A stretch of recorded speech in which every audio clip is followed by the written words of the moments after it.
자, 여러분, 하나님이 정하신 어떤 때, 구원의 때, 사람을 부르신 때, 아브라함에게 자기의 모습을 나타내는 때, 이런 때가 있지요. 근데 문제는 그때를 우리가 알 수 없다는 것이고, 종종 그때가 우리가 인간의 눈으로 볼 때는 너무 오래 걸려요. 너무 더딘 것 같아요. 그래서 그냥 답답하게 때가 있지요. 하나님은 결코 서두르시는 법이 없다. 하나님은 절대로 급하지 않으시다. 아브라함에게 하나님께서 구원의 씨앗을 약속하시잖아요. 하늘의 별들처럼 너의 이 특별한 후손, 은혜의 계보를 이어가는 후손들이 이렇게 많아질 것이다 약속을 하세요. 그래놓고 감감무소식이에요. 10년이 가도 20년이 가도 하나님께서 구원의 씨 하나를 주시는데 25년이 걸렸습니다. 나이가 100살 됐을 때, 다 늙어 빠졌을 때, 그때 하나님이 이삭을 아들로 주시지 않습니까? 이런 분이에요. 자, 그리고 또 곱게 이렇게 계보가 이어집니까? 바로 이어서 애굽으로 내려가게 되지요. 애굽에서 무려 400년 동안 종살이를 시키지 않습니까? 100년도 아니고 200년도 아니고 400년 종살이를 시키세요. 그리고 난 다음이 애굽을 빠져나오지 않습니까? 출애굽한 후에도 어때요? 곱게 가나안 땅으로 들어가나요? 그게 아니지요. 출애굽한 후에도 무려 40년 동안 광야에서 뺑뺑 이렇게 돌면서 젖과 꿀이 흐르는 약속의 땅을 바라만 보지 않습니까? 광야에서 같이 나왔던 세대들 중에서 나이가 좀 찬 사람들은 다 죽잖아요. 여러분, 그 후에 40년이 지나고 난 다음에 가나안 땅, 드디어 젖과 꿀이 흐르는 땅으로 이 사람들이 들어갈 때도 곱게 들어갑니까? 젖과 꿀이 흐르는 땅이 지금까지 고생했으니까 이제 들어오세요 하고 그 사람들을 곱게 받아줍니까? 그게 아니죠. 가나안 들어가자마자 그 땅을 빼앗기 위해서 정복 전쟁을 벌이지 않습니까? 자, 이런 거 보면 우리 하나님은 약속은 분명히 하시는데 그 약속을 절대로 쉽게 주시는 것처럼 보이지는 않아요. 오늘은 모세 이야기인데요. 모세 일생을 지금 스데반이 설교를 하고 있습니다. 지금 스데반은 산헤드린 공의회 앞에서 이렇게 으르렁거리고 있는, 적대감을 가득 품고 있는 이스라엘의 최고 결정기구 앞에서 유대인들을 향해서 마지막 최후의 진술을 하고 있습니다. 오늘은 모세 이야기를 하는데요. 모세가 나이 40이 되었을 때에 자기 동족 히브리 백성을 돌아볼 생각이 났대요. 기특한 생각이 든 거지요. 그래서 구원을, 이 사람들을 끄집어내려고, 이 사람들 좀 살려보려고 구원을 시도를 했답니다. 그런데 실패를 했대요. 그리고 미디안 광야로 모세가 도망을 갔습니다. 그리고 그 뒤로 무려 40년, 나이 80이 되었을 때, 그때야 비로소 하나님께서 모세야 이제 가거라. 80 됐을 때, 호호백발 할아버지가 다 됐을 때, 의욕도 다 잃어버리고 몸의 힘도 다 빠져버렸을 그때에 하나님께서 부르십니다. 하나님이 정하신 때가 이런 것 보면 따로 있다. 우리 생각하고는 많이 다른 것 같아요. 하나님이 정하신 이 때가 말이죠. 오늘 본문 그 처음 17절은 이렇게 시작을 합니다. 하나님께서 아브라함에게 약속하신 때가 가까움에, 때가 점점 가까이 왔대요. 자, 여러분, 오늘 왜 스데반은 또 모세로 넘어가는 건가? 왜 모세를 설교하겠습니까? 역시 같은 이유에서지요. 모세야말로 그리스도의 또 다른 모형이다. 위대한 영도자, 위대한 이스라엘 민족의 지도자 하면 모세지요. 율법을 전수받은 사람, 율법을, 하나님의 법을 백성들에게 나누어준 사람, 모세. 위대한 영적인 지도자가 모세는 그리스도의 또 다른 모형이지요. 자, 모세가 태어났을 때에 이스라엘 백성들은 그 수가 엄청나게 많아졌답니다. 400년 동안 애굽에 살면서 비록 종살이를 하고 있어요. 그런데 히브리 여자들은 너무 건강하고 하나님이 축복을 해주셔서 아이를 잘 낳는 거예요.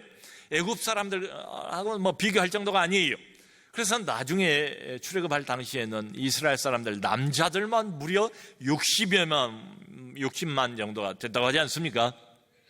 여러분, 남자만 60만이니까 여자와 아이들까지 합치면 한 200만 정도로 우리가 추산해 볼 수가 있잖아요. 이렇게 아주 그 중다한 엄청난 하나의 그 국가가 이제 민족이 형성이 된 거지요. 자, 여러분, 하나님께서 이렇게 해서 이스라엘 백성들을 중다하게 만들어 가십니다. 근데 이 사람들이 다 뭐예요? 자유인들이 아니지요. 애굽 사람들의 종로로 다는 노예들 아닙니까? 그러다가 요셉이 죽고 또 요셉의 베푼 은혜가 뭔지, 요셉이 애굽에 얼마나 큰 업적을 쌓았는지 이걸 죄다 잃어버린 세대가 이제 등장을 하게 된 거지요. 요셉을 알지 못하는 새 임금이 나타나게 됐답니다. 그런데 이 애굽의 바로가 새 임금이 보니까 이거 안 되겠어요. 애굽은 수가 별로 그렇게 불어나지 못한 것 같은데 애굽 사람들은, 히브리 민족들은 가만히 내버려뒀다가 이거 큰일 나겠어요. 오히려 먹힐 것 같아요. 수가 너무 많아지는 거예요. 아이들을 너무 잘 낳는 거예요. 그러자 이 사람이 위협을 느꼈습니다. 그리고 특별한 조치 하나를 취했어요. 그게 뭔가 하면, 앞으로 히브리 사람들, 유대인들은 아기를 낳으면 여자면 살려두고 남자면 죄다 죽여라, 남자를 낳으면 산파들에게 그런 명령을 하죠. 아이들 다 나일강에 쳐넣어라, 그리고 죽여라, 이런 명령을 내려요. 자, 이 모세의 부모가 이 아이를 너무 아까워가지고 바로 왕이 명령한 대로 죽이지를 못했어요. 그래서는 안 되겠지요. 그래서 석 달 동안 숨겨서 이 아이를 길렀답니다. 근데 사내 아이 아닙니까? 조금만 크면 이제 울음소리가 커지고 곧 들통이 날 판인데, 고민을 하다가 결국은 이렇게 결정을 했어요. 이 어린 아기를 갈대 상자를 만들어서 그 안에 역청을 칠하고 물이 새지 않도록 그 다음에 모세를 그 안에 집어넣습니다. 그리고 나일강에 뛰어보낸 거예요. 정처 없이 어디론가는 흘러가겠지요. 근데 아마 이런 생각을 했던 것 같아요. 지금 이때에 이 히브리 노예의 사내 아이를 살릴 수 있는 유일한 방법이 있다면 애굽의 왕궁으로 들어가는 것이라는 생각을 하지 않았을까 싶어요. 그래서 미리암을 보내지 않습니까? 모세의 누이. 이 갈대 상자가 누구 손에 가는지, 어디로 가는지 이걸 살펴보도록 말이죠. 아닌 게 아니라 때를 맞춰서 그때 목욕을 하러 그 바로 왕의 딸 공주가 밖으로 나왔다가, 나일강으로 시녀들과 함께 나왔다가 이 갈대 상자를 발견하지 않습니까? 이때의 이 바로는 투투모스 1세로 알려져 있습니다. 전승에 의하면 그때 바로 왕 투투모스 1세인데 그 딸 하셉수트 공주입니다. 이 투투모스 1세는 아들이 없어요. 딸밖에 없어요. 그러니까 이 모세가 결국은 왕 세손이 되는 거지요. 장차 이제 바로의 뒤를 이을 그 왕의 위치에 올라갈 사람이 된 거예요. 비록 양자지만. 이 공주가 갈대 상자를 발견했습니다. 열어보니까 울음소리가 들려요. 아주 너무 예쁘고 잘생긴 아기가 울어요. 자기 아들로 삼을 생각을 합니다. 그냥 불쌍히 여기는 마음이 많이 가는 거예요, 이 아가에게. 그래서 이 아이를 양자로 삼는데 이름을 모세라.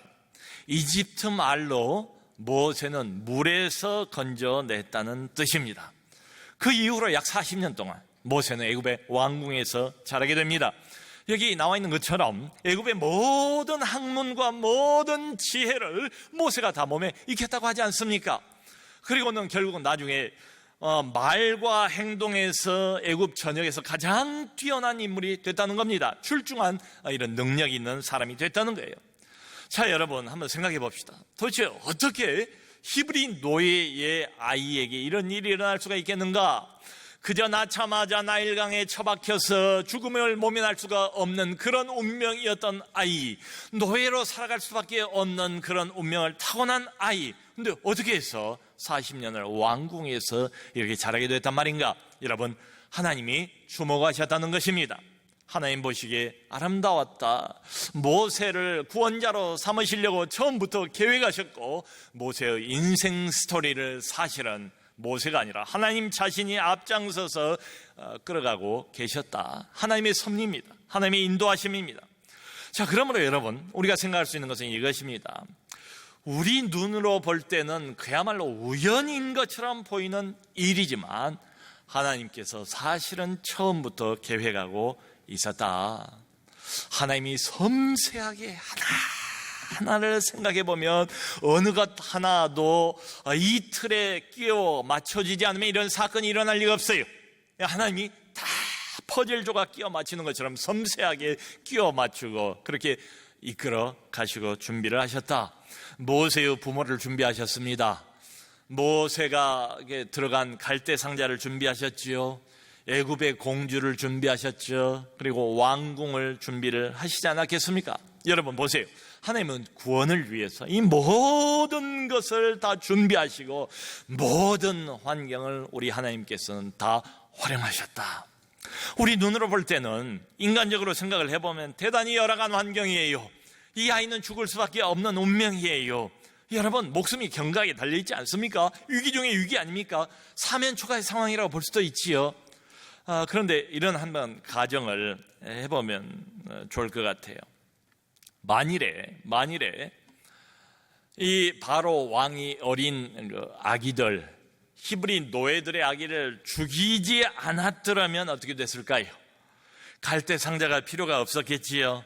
그러면 공주를 만날 기회도 없었겠지요. 그러면 애굽의 왕궁 안으로 깊이 들어갈 이유도 없겠지요. 애굽의 모든 학문과 지혜를 배울 수도 없고요. 그런 기회도 사라져버렸을 거라고요. 우리가 우리 눈으로 볼 땐 대단히 비참한 환경이고 불행해 보이는 환경이고 열악한 환경인데, 하나님은 그 열악해 보이는 환경까지를 이용해서 자신의 구원 계획을 섬세하게 성취해 나가신다. 우리가 같은 스토리를 요셉의 이야기에서도 보지 않았습니까? 지난주에. 여러분, 하나님은 뭘 준비했습니까? 나중에 보니까 뭐예요? 그 형제들의 거절을 준비를 하시잖아요. 보디발 집을 준비하시지 않았습니까? 애굽으로 끌려가서 그것만 준비했습니까? 또 감옥이라는 상황도 하나님이 결국 준비해 놓은 것 아니에요? 감옥 안에 들어갔더니 누구를 만납니까? 바로 왕 옆에서 술 시종을 드는 관원을 만나잖아요. 그 관원까지도 하나님이 준비를 해놓지 않습니까? 그러므로 그런 시각으로 자기 인생을 보았던 요셉이 나중에 그런 말을 하지 않습니까? 형들이여, 당신들은 나를 해하려 하였지만 하나님께서는 그것을 선으로 바꾸셔서 당신과 당신의 가족, 우리 민족 전체를 다 구원하기 위해서 나를 먼저 구원자로 애굽에 보내셨습니다. 아멘. 사랑하는 성도 여러분, 여기까지는 참 듣기 좋은 이야기죠. 모세가 죽을 뻔했다가 건짐을 받아서 애굽의 왕자가 되고 애굽의 모든 학문과 지혜를 다 익히고 말이죠. 그런데 우리 하나님께서는 이렇게 좋아 보이는 것들만 준비하는 것은 절대로 아니다. 자, 모세가 나이 40이 됐어요. 기특한 생각이 났습니다. 내가 애굽의 왕자인데 40이면 가장 남성으로서 그야말로 왕성한 활동을 할 만한 그런 나이 아닙니까? 경륜도 있지요, 노하우도 있지요, 자기를 따르는 사람들도 있지요. 애굽의 왕자주요. 말과 행동에 있어서 애굽에서 가장 출중한 사람 모세. 내가 나서면 사람들이 따를 거야. 이 사람들이 나를 따라올 거야. 이 백성들을, 신음하고 있는 이 백성들을 내가 구원해야 되겠다 생각을 하지요. 나섰어요. 근데 철저하게 실패하지 않습니까? 그리고 사람 하나 때려 죽이고 미디안 광야로 도망갑니다. 그리고 거기서 무려 40년을 보내요. 여러분, 미디안 광야와 애굽 왕궁, 그걸 비교할 수가 있겠습니까? 거기에 무슨 오락이 있겠습니까? 거기에 무슨 자기를 대접해주는 어떤 섬김이 있겠습니까? 누가 자기 목소리를 듣겠습니까? 자기를 따르는 부하들이 있겠습니까? 아무것도 없죠. 바람밖에는 없고 흙먼지밖에는 없고, 그리고는 그저 잡초와 풀밖에 없는 그 열악한 미디안 광야에서 무려 40년을 모세는 보내게 됩니다. 양치기로. 한 분이 더 계셨죠. 40년 동안 모세는 몰랐을 겁니다. 자기를 여기까지 인도하신 그 손길은 떠나지 않고 계속 있었지요. 자, 사랑하는 성도 여러분, 이거 10년도 아니고 20년도 아니고 우리가 생각할 때는 20년만 해도 얼마나 길어요. 한 인생이 왔다 갔다 하는 기간이 10년, 20년이면 결정이 돼버리는데, 나이가 80 될 때까지 호흡복발이 다 돼서 이제는 예전에 그 힘도 없고 의욕도 없고 용기도 없고 그럴 마음도 없어져 버린 그때까지 하나님이 내버려 두십니다. 이거 너무 긴 세월 아닌가? 이거 뭐 쓸데없는 불필요한 낭비 아닌가? 우리는 이런 생각이 들잖아요. 하나님, 도대체 나를 이렇게 오랜 세월 동안 고난의 와중에 두신 이유가 뭡니까? 이렇게 길고 긴 어려움의 터널을 지금까지도 통과시키고 있는 이유가 뭡니까? 왜 햇빛을 빨리 주지 않습니까? 왜 빨리 이 고난의 손길에서 벗어나게 도와주지 않습니까? 이런 우리는 불평을 할 수도 있잖아요. 여러분, 하나님이 그럼 잘못했습니까? 하나님이 뭔가 실수하고 있는 겁니까? 아니요. 하나님은 절대로 실수하지 않습니다. 하나님은 사람이 아니에요. 사람은 종종 때의 문제에 있어서 너무 급하지요. 또 너무 느리지요. 종종 우리는 실수합니다. 그러나 우리 하나님은 사람이 아니시라 실수하는 법이 없습니다. 자신이 지금 무슨 일을 벌이고 있는가를 하나님은 잘 알고 있어요. 이 40년의 세월이 필요한 거지요. 필요해서 하나님이 모세에게 주신 세월입니다. 여러분, 구원자 모세 아닙니까? 하나님께서 구원 사역을 성취해 가시는데 가장 중요한 건 뭘까요? 가장 필요한 준비는 뭘까요? 그건 사람을 준비하는 거지요. 사람 준비 말이에요. 우리가 요즘에 매일 성경을 통해서 사울 왕과 다윗에 관한 이 대조적인 얘기를 보지 않습니까? 달라도 너무 다른 것 같잖아요. 1대 왕, 다윗은 2대 왕. 바로 전과 후인데 이렇게 차이가 날까요? 근데 두 사람이 이렇게 차이가 난 이유는 딱 하나밖에 없어 보여요. 그건 뭐냐? 훈련이에요. 사울 왕은 훈련 없이 바로 왕으로 등극을 합니다. 이스라엘 백성들이 하나님이란 진짜 왕을 버리지 않습니까? 그리고 자기들도 세상 왕, 눈에 보이는 사람 왕, 인간 왕, 그 인간 왕을 우리는 기대겠습니다. 그래서 왕을 주세요, 왕을 주세요. 다른 나라처럼 우리에게도 왕을 주세요. 고집을 부리잖아요. 그래서 그냥 또 밀려서 왕으로 등극한 사람이 사울 왕이거든요. 보니까 겉으로는 그럴듯해 보여요. 체구가 얼마나 거대한지 다른 남자들보다 어깨 하나가 더 있는 잘생긴 사람 아니었습니까? 그런데 그는 훈련 없이 백성들에게 떠다 밀려서 왕이 되지요. 그리고 얼마 못 가서 하나님을 배반합니다. 하나님을 떠나게 됩니다. 그 스토리는 여러분들이 잘 아실 겁니다. 다윗은 어떻습니까? 다윗은 전철을 밟을 수가 없지 않겠어요? 어린 소년 목동이었을 때 거한 골리앗을 물리치지 않습니까? 그리고 사무엘이 기름병을 가지고 다윗의 머리 위에 붓지 않습니까? 두 번째 왕으로 이미 하나님께서 선택을 하지 않습니까? 세우지 않습니까? 그러나 그 이후로 다윗은 실제로 왕이 되기까지 적으면 10년 아니면 15년가량을 이런저런 온갖 고초와 고난을 겪으면서 훈련을 받습니다. 심지어는 사울 왕이 계속해서 다윗을 죽이려고 후임자를 없애려고 쫓아오기 때문에 다윗이 계속 도망다니잖아요. 그래서 한 번은 적국의 왕인 아기스에게 몸을 피합니다. 그리로 갔더니 아기스의 장수들이 얘는 호랑이 새끼입니다. 지금 죽여야 됩니다. 나중에 후회하게 될 겁니다. 그걸 또 눈치채고 미친 사람 흉내를 내면서 침을 질질 흘리면서 겨우 목숨만 빠져나온 적도 있지 않습니까? 그런 다윗입니다.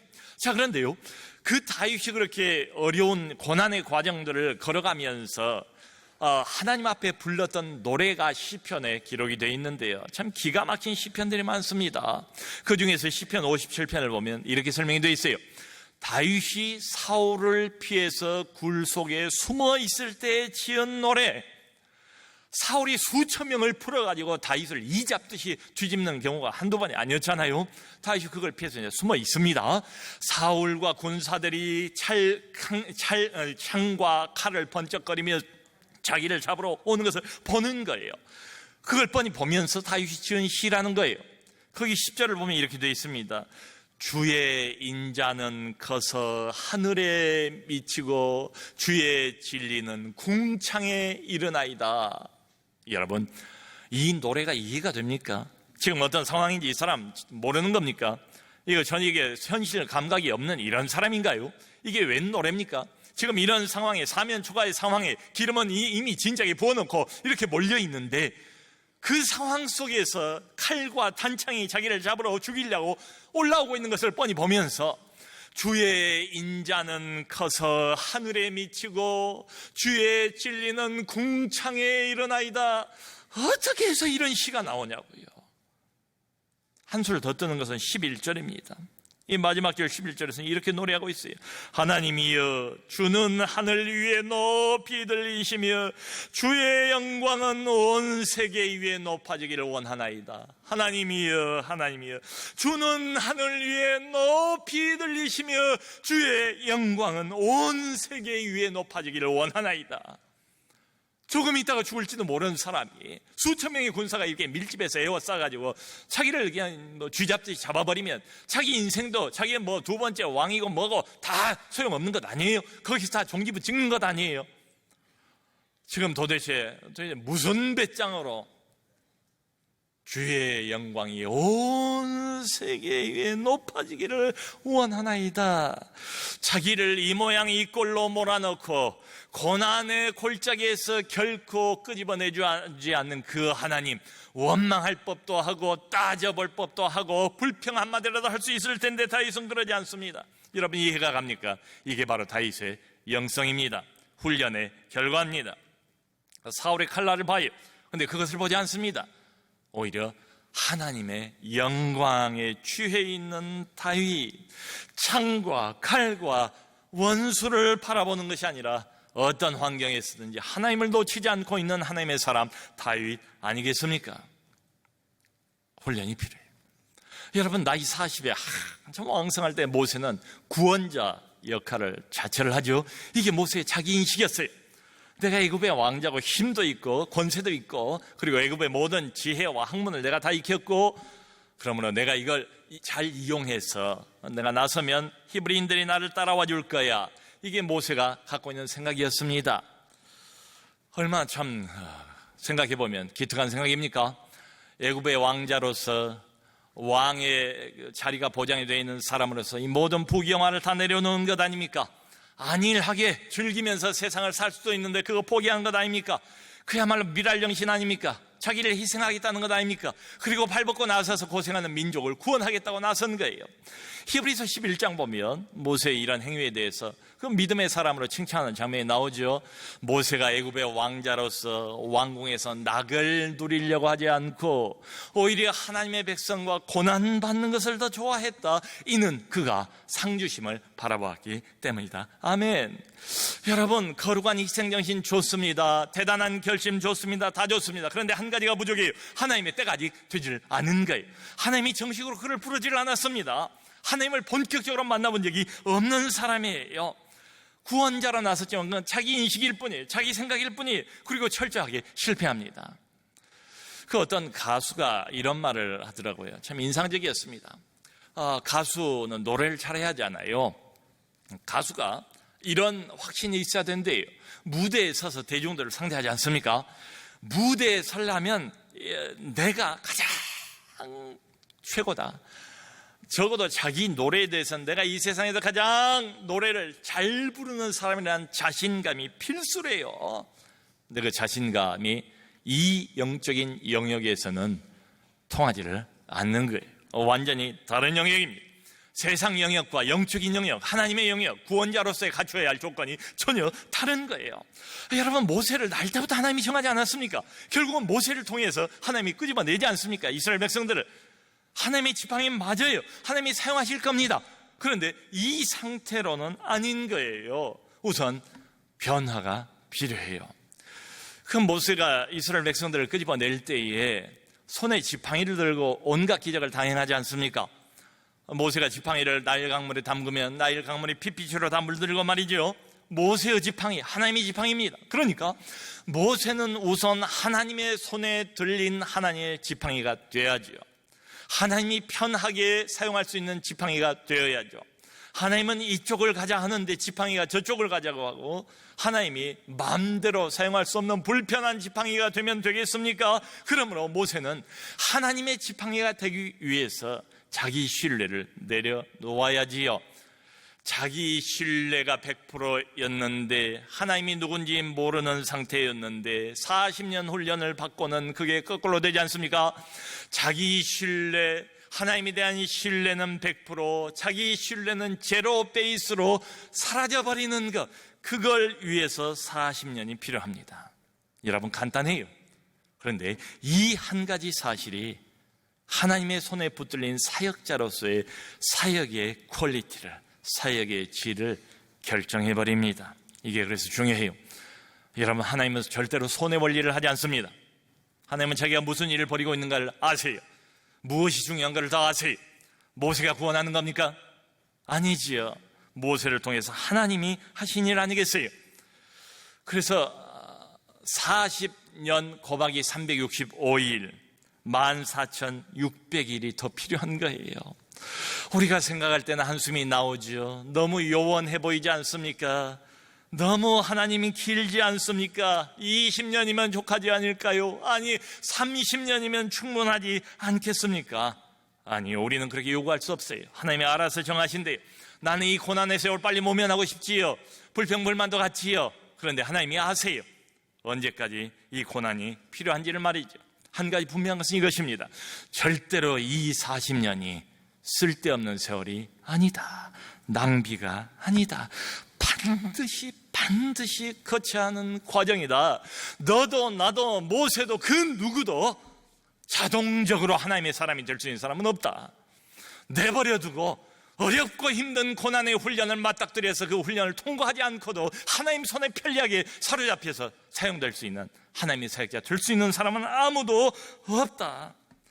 여러분 보세요. 때가 되니까 하나님께서 모세를 부르시지 않습니까? 모세야 모세야 이제 가거라. 내가 너를 보낸다. 하나님이 보내세요. 때가 되면. 그 전에는 훈련받는 시간입니다. 사랑하는 성도 여러분, 여러분들은 지금 어떤 훈련을 받고 있습니까? 그리스도 안에서 하나님께서 은혜로 우리들을 부르셨지요. 우리만 불렀습니까? 우리를 통해서 온 세상에 빛을 전달하고 어둡고 어두운 세상에 한 알갱이의 빛의 역할을 할 수 있도록 우리에게 부탁을 하셨잖아요. 하나님께서 구원의 도구로 나를 쓰시려고, 좀 더 효과적인 도구로, 좀 더 편리한 도구로 쓰시기 위해서 나를 어려움 가운데서 현재도 훈련하고 있는 줄로 믿습니다.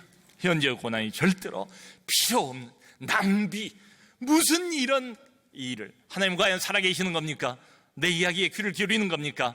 나를 사랑하기나 하는 겁니까? 이런 불평을 할 게 아니란 말이죠. 다윗을 생각해 보세요. 모세를 생각해 보세요. 필요한 훈련입니다. 모쪼록 믿음으로 잘 그 훈련을 받으시길 바랍니다. 그리고 장차 언젠가는 지금보다 훨씬 더 효과적인 하나님의 도구가 될 겁니다. 하나님의 손에 붙들려서 그야말로 마음껏 하나님의 구원을 전달하시는 우리 모두가 될 수 있기를 주님의 이름으로 축원합니다.